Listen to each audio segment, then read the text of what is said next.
जो इस लोक में दूसरे का मांस खाते हैं, बहुत सावधानी से दुर्गति होती, पक्का दुर्गति होती है। मांस खाने वाले ध्यान से सुन ले, पूर्व में जो किसी भी पशु का मांस खाते हैं उनको तो पहले नरक का दंड मिलेगा, फिर वही पशु बनेंगे, वैसे काटे जाएंगे। और जो ज्यादा पशुओं का मांस काट के खाते हैं तो उनके घर में घटना भी हो जाती है, कोई न कोई विनाशकारी घटना घटेगी।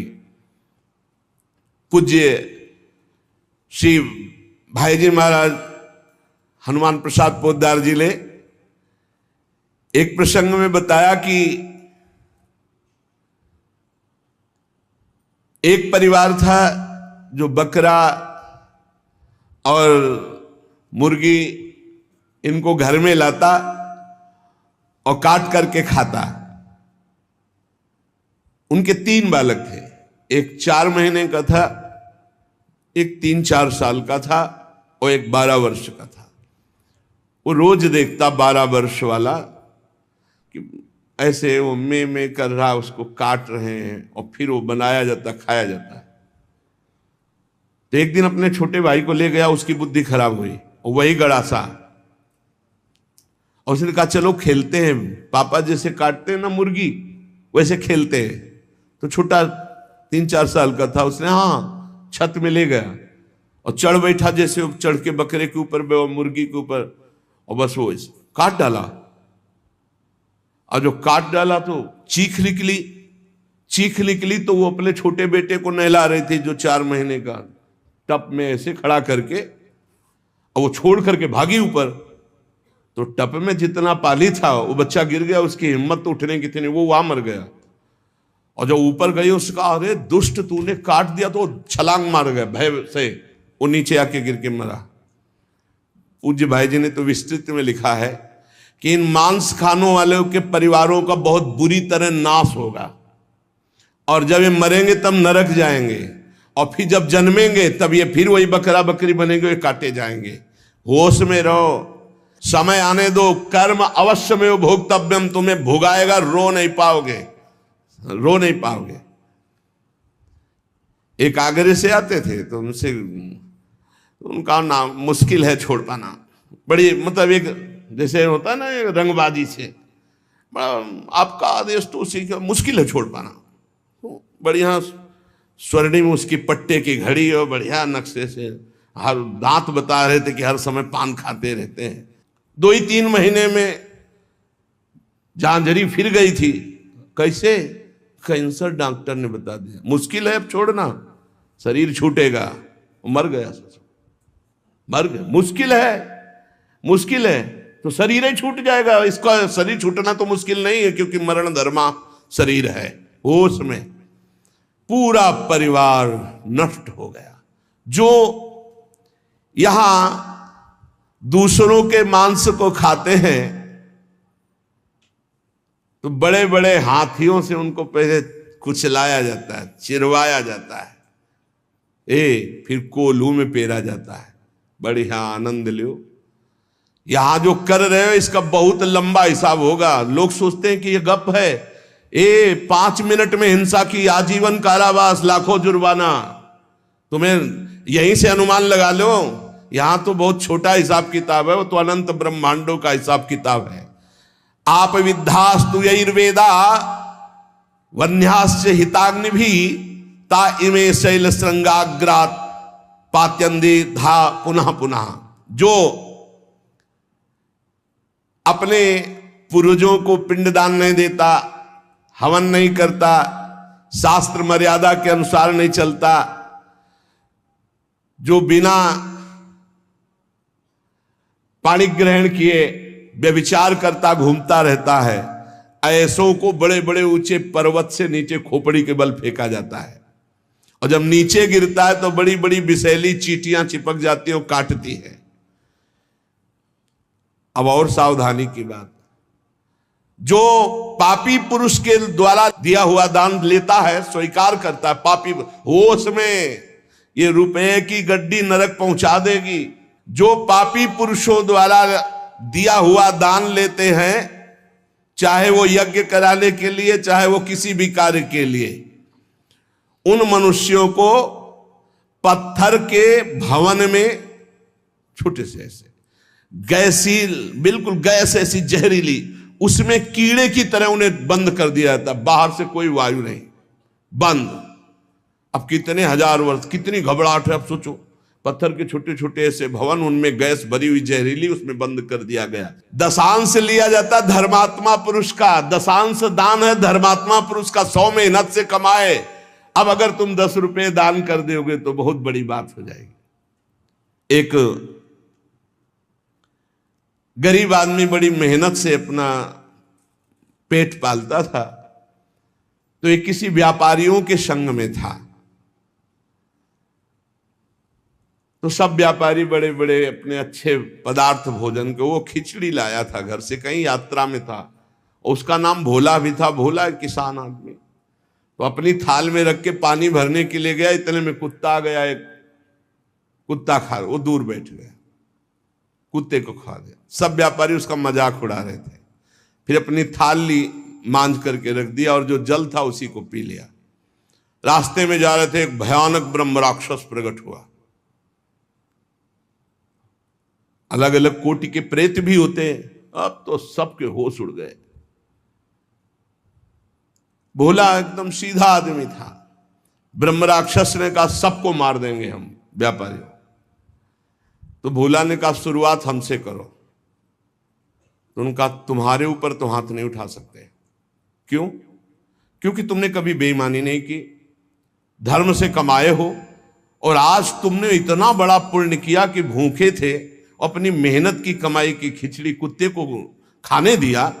अगर वो पुण्य मुझे दे दो तो मैं ब्रह्म राक्षसियों से मुक्त हो जाऊं, किसी को नहीं दंड दूंगा। तो उसने कहा कैसे दे दूं? बोले संकल्प करो कि आज की खिचड़ी जो कुत्ते ने पाई, उसका जो पुण्य हुआ मैं तुम्हें देता हूं। मैं अभी मुक्त हो जाऊंगा, नहीं सबको मार दूंगा इन व्यापारियों को। धर्म की कमाई का छोटा सा भी दान वो भगवान की भी प्राप्ति करा सकता है। दशांश धर्म के दान को कहा गया है, मेहनत की कमाई का फिर दशांश दान कहा गया। पाप कहीं दान नहीं होता, पाप कहीं दान नहीं होता।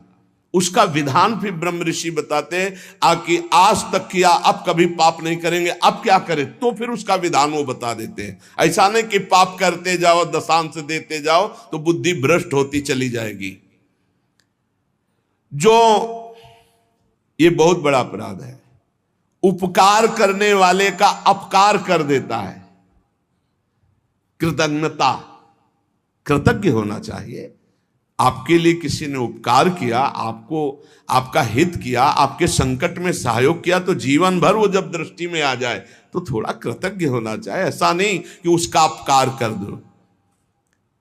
जैसे गुरुदेव ने मंत्र दिया, उपासना दी, तुम्हारा उपकार किया। खोटी बुद्धि वाला जो कृतज्ञ नहीं रहता, उसको यहां तप्त कुंभ नामक नरक में गिराया जाता है। ये बहुत दुख देने वाला है, ताप ही ताप। और इसमें 80 पत्रवन नरक में जैसे तलवारें हैं, ऐसे किनारे किनारे तलवारें हैं। जिधर ये होता उधर तलवार घुसती, बार बार इसको पीड़ा होती है। फिर उसे अगले कालसूत्र नामक नरक में डाला जाता है। विश्वासघाती, गुरुद्रोही, मित्रद्रोही, इनका उद्धार बहुत मुश्किल होता है।